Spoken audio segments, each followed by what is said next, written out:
دیکھیے جان کو خطرہ ہے نہیں خطرہ ہے مجھے نہیں پہلے پتا، سے یعنی کہ ہم متشدد لوگ نہیں ہیں، لیکن حکومت پاکستان سے ہم اپیل کرتے ہیں، افواج پاکستان سے، اس لیے کہ وہ یہ تاثر دیتے ہیں افواج پاکستان کے وہ چہیتے ہیں، ٹھیک ہے نا، ان کے پاس بہت سارے آرمی کے اور رینجرز کے لوگ بھی ساتھ گھومتے ہیں، تو میں پاک فوج سے بھی یہ مطالبہ کروں گا ایسے بلیک شیپس کو اپنی طرف سے نکالیں، حکومت پاکستان سے کروں گا FIR کاٹیں، اسے بند کریں۔ یہاں پر چھوٹا سا ٹویٹ آ جائے کسی توہین عدالت پر تو اسے سر عام معافیا مانگنی پڑتی ہے یا اسے بند ہونا پڑتا ہے، توہین آرمی چیف آ جائے تو پھر اٹھا کر بند کر دیا جاتا ہے۔ تو کیا رسول اللہ کی عظمت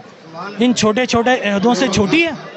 میرے نبی کی تو شان اتنی ہے کہ ساری کائنات میں مل جائے تو نبی کے شان کا جو شین کا ایک جو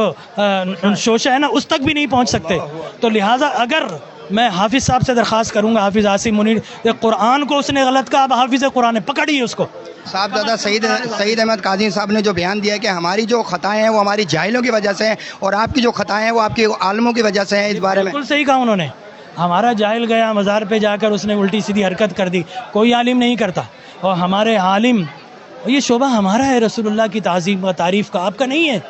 تو آپ ٹھوکریں کھائیں گے۔ لہٰذا ہمارے جاہل وہ حرکت کرتے، اس سے ہمارے جاہلوں کی حرکت زیادہ سے زیادہ خلاف اولا ہے، لیکن ان کی حرکت تو وہ ہے جو ابلیس نے کی تھی نبی کی توہین، ٹھیک ہے نا۔ تو میں یہ سمجھتا ہوں کہ حکومت پاکستان کو اسے بند کرنا چاہیے، اور کم از کم اتنا کریں آئندہ محراب و ممبر پر نہیں بیٹھنا چاہیے۔ سبحان اللہ۔ اگر محراب و ممبر پر اسے بیٹھنے دیا گیا تو پھر یاد رکھیے کہ مسلمانوں کے جذبات مشتعل ہوں گے۔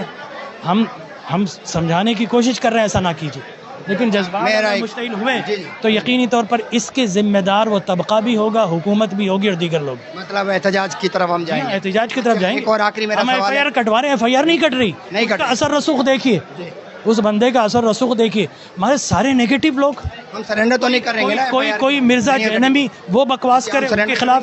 FIR نہیں کرتی، اسی طریقے سے کوئی تاریخ آ جائے اور اپنی تاریخ ہی پھیلائے تو اس تاریخ کو نہیں پکڑا جائے گا۔ اسی طریقے سے ایک کھلنائی کدھر آ گیا پاکستان کے اندر، اس کی کیا بکواسات ہے۔ میں اسی طرف آنا چاہ رہا ہوں، ایک وہ شخص جو کہتا ہے کہ آج کے دور میں نبی پاک صلی اللہ علیہ وسلم سے بھی ہم کچھ نہیں مانگ سکتے، اور نبی اللہ کو جو ہے وہ لم یلد یعنی کہ اولاد کے کہتا ہے کہ ان کی بھی اولادیں ہیں، اس بارے میں بھی میں آپ سے سوال کرنا بیٹا قرار دے دیا اس نے آپ کو، میں بھی نبی کا بیٹا، وہ بھی یہاں پر آ رہی ہے نہیں ہے باقی بیٹے، اور بھائی عرفاً لفظاً تعریفاً یا زباناً کوئی اللہ کا بیٹے کا تصور ہی نہیں ہو سکتا۔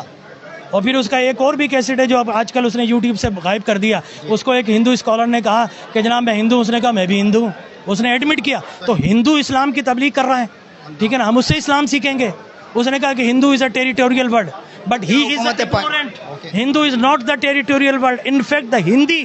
از اے ٹیریٹوریل ورڈ۔ لاجک لے آتے ہیں نا عجیب سی۔ ہاں لہٰذا وہ تو ہندو ہے، ہندو کا کیا آپ کام؟ کیا کہتے ہیں اس کو پاکستان حکومت پاکستان میں آنا چاہیے اس وقت یا نہیں آنا چاہیے؟ بالکل نہیں آنا چاہیے، جس طرح انڈیا کی حکومت نے فتنے کی وجہ سے اسے تڑی پار کر دیا، اسی طرح پاکستان کو بھی پاکستان میں نہیں آنا چاہیے، ورنہ ایسا شخص جو خدا کے بیٹے خود کو قرار دے دے، سب کو قرار دے دے، ایسے مشرک کو اسلام کے نام پر تبلیغ کی اجازت نہیں وہ ہوگی۔ جو کہہ رہے ہیں اس کے جو لاکھوں لوگوں نے اس کے آگے جو مسلمان ہوئے اس کا کیا کہیں گے پھر آپ ایسے مسلمانوں کو؟ نہیں مسلمان تو بہت سارے ہوتے تھے، لیکن معاملہ یہ منافق مسلمان کو مسلمان نہیں کرتا، منافق بناتا ہے۔ میرا آخری سوال، اگر FIR نہیں کرتی ہے جو کہ تاخیر کا شکار ہے تو اس کے آگے آپ کا کیا انیشیٹو ہے؟ سب ہم احتجاج کریں گے، ہم مختلف میٹنگز کر رہے ہیں، اس کے بعد ہم احتجاج ریکارڈ کروائیں گے، احتجاج سے بھی کوئی کچھ نہیں ہوا تو پھر دیکھتے ہیں آگے کیا ہوتا ہے۔ اسی لیے تو ہمارے یہاں ممتاز قاضی پیدا ہوتے ہیں کہ حکومت پاکستان کچھ نہیں کرتی، حکومت پاکستان کچھ نہیں کرتی، ہم متنبع کرتے ہیں، ہم محراب و ممبر سے لوگوں کو معاملہ بتاتے ہیں، لیکن صبر کی تلقین کرتے ہیں، آج بھی صبر کی تلقین کریں گے، لیکن رسول اللہ کے دیوانے، قرآن کے دیوانے، اللہ کے بندے، وہ کوئی بھی کھڑا ہو سکتا ہے۔ تو ایسا وقت آنے سے پہلے آپ سد باب کیجئے، 295C کا لاء بنا ہوا ہے اور دیگر شقیں بھی موجود ہیں، لیکن قاضی وقت جا کر جناب قادیانیوں کو اجازت دے دیتا ہے۔ اسی طریقے سے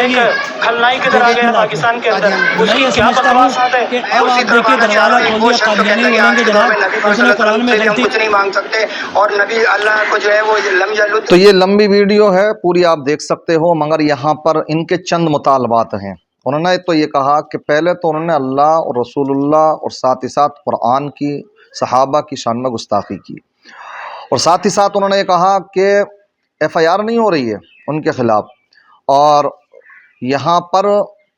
ان کو آپ یہ دیکھتے ہو کہ پاکستان کے اندر کوئی کسی آرمی کی توہین کر دے اس کو جیل، اس کے خلاف FIR بھی ہو جاتی ہیں، لیکن یہ تو آقا کی شان کا معاملہ، یہاں پر اس کے خلاف کچھ بھی نہیں کیا جا رہا ہے گا۔ دوسری بات انہوں نے کہی کہ یہ ان کا کام نہیں ہے، یہ سنیوں کے کھاتے میں ہے، پیارے آقا صلی اللہ تعالی وسلم سے محبت، ان سے عشق کرنا، اس لیے جو ہے ان کا کام ہی نہیں ہے یہ، تو ان کو اس ممبر و محراب سے بھی اجازت نہیں ہونا چاہیے کہ یہ ممبر و محراب پر جائیں، اس بات کا ان کے اوپر پابندی ہونا چاہیے۔ تو اس طرح کی باتیں یہ کہی ہیں انہوں نے، آپ ان باتوں سے کہاں تک اتفاق کرتے ہیں، اپنی آپ رائے پیش کیجئے۔ اور واقعی میں بھی یہ سمجھتا ہوں کہ جو لوگ آئے دن اس طرح کی کبھی توبائیں کرتے ہیں، کبھی لنگڑی لولی توبہ کر لی، قوم میں انتشار پیدا کرتے ہیں، ایسے زمانے میں کہ جبکہ اسلام کے دشمن قرآن کو شک و شبہات کی نظر سے دیکھ رہے، ایسے میں جب ہمارے ہی ٹوپی والے لوگ یہ ٹوپیاں لگا کر، جبے قبے لگا کر کے، شہرت کما کر کے یہ اس طرح کی باتیں جب کریں گے کہ قرآن میں غلطی کا ممکن ہے، اس طرح کی باتیں کریں گے تو پھر ان کو تو موقع ملے گا، وہ تو یہ بات ایک زمانے سے کہتے آ رہے ہیں۔ تو میں سمجھتا ہوں ایسا غیر محتاط آدمی، اس کو جو ہے تقریروں کی پابندی تو لگنا ہی چاہیے، اس کو یہ اس کی اجازت نہیں ہونا چاہیے کہ وہ اب ممبر و محراب پر آ کر کے آقا کی شان میں کسی طریقے کی باتیں کریں، کوئی اسلام کی بھی باتیں کرے، کوئی کیا پتہ کس وقت میں وہ قوم کو لے ڈوبے، اس لیے اس طرح سے اس کو اجازت نہیں ملنا چاہیے۔ میرا اپنا یہی خیال ہے، جو بھی گستاخ رسول ہو، کوئی بھی ہو جو اس طرح کی بے احتیاطی کرتا، آئے دن اس طرح کی آقا کی شان میں، ولیوں کی شان میں، قرآن کی شان میں اول جلول باتیں بولتا، بعد میں لنگڑی لولی توبہ کرتا، ایسے لوگوں کو اجازت ہی نہیں ملنا چاہیے۔ اللہ تبارک و تعالی ہم سب کے دلوں میں اپنے محبوب بندوں کی خوب عظمت عطا فرمائے، محبت عطا فرمائے، ہمارے اس ملک میں، عالم اسلام میں امن و سکون قائم فرمائے۔ السلام علیکم ورحمۃ اللہ وبرکاتہ۔